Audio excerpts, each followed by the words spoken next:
ଜାନୁଆରୀ 12 ଭାରତର ସବୁ ଯୁବ ବନ୍ଧୁଙ୍କ ଲାଗି ଏକ ମହାନ ଦିବସ।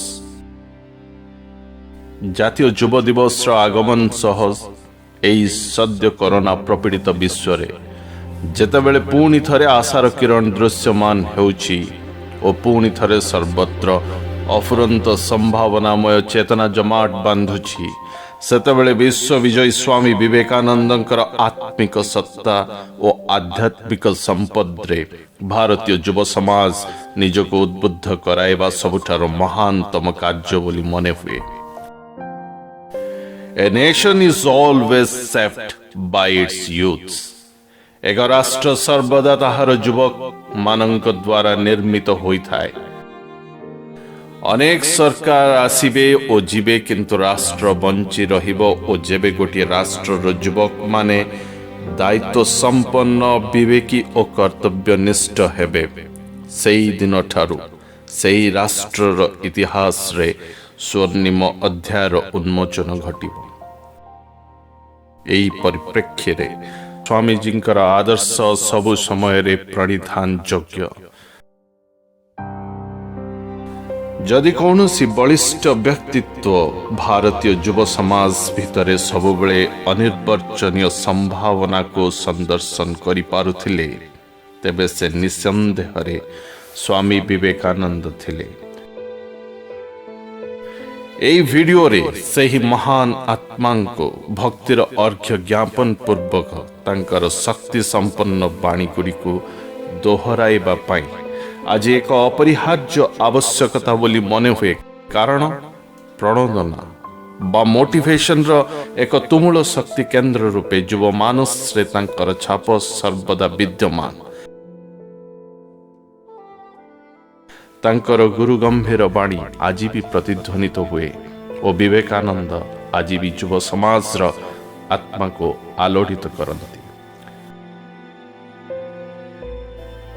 My hope of the future lies in the youths of the character, intelligent, renouncing all for the service of others and obedient, good to themselves and the country at large.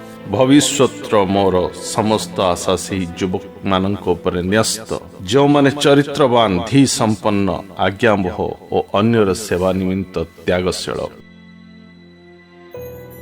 ଦୁର୍ଭାଗ୍ୟବଶତଃ ଆଜି ବହୁ ସଂଖ୍ୟାରେ ଯୁବକମାନେ କୌଣସି ଆଦର୍ଶ ବିନା ପରିଚାଳିତ।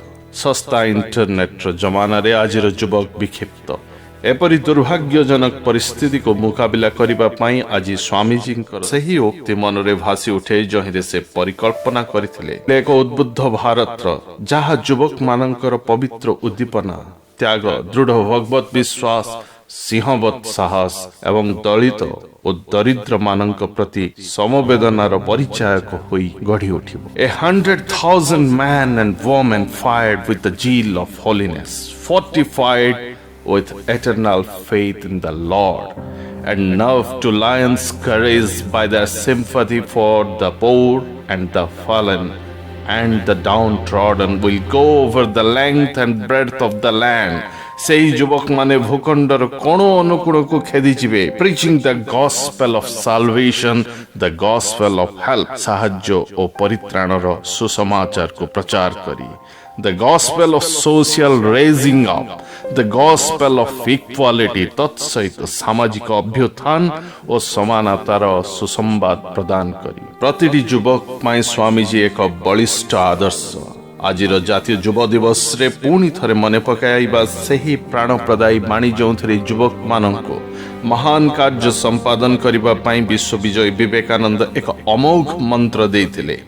Take up one idea.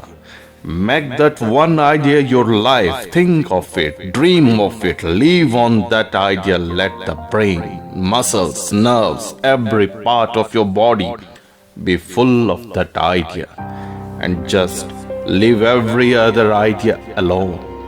This is the way to success. ଗୋଟିଏ ବିଚାରକୁ ନିଅ, से गोटे विचार को तुम जीवन बोली धरी निह ता विषय चिंता कर ताहार ही स्वप्न देख से विचार उपरे मंच मस्तिष्क मांसपेशी स्नायु तुम शरीर प्रत्येक अंग को से विचारधारा रे परिपूर्ण हेबा को दियो एवं अन्य समस्त विचार को परित्याग कर जानी रख यह ही सफलतार पथ। जातीय युव दिवस उपलक्षे स्वामीजी चरण तले एपीएन सर यूट्यूब चैनल रो शत शत नमन।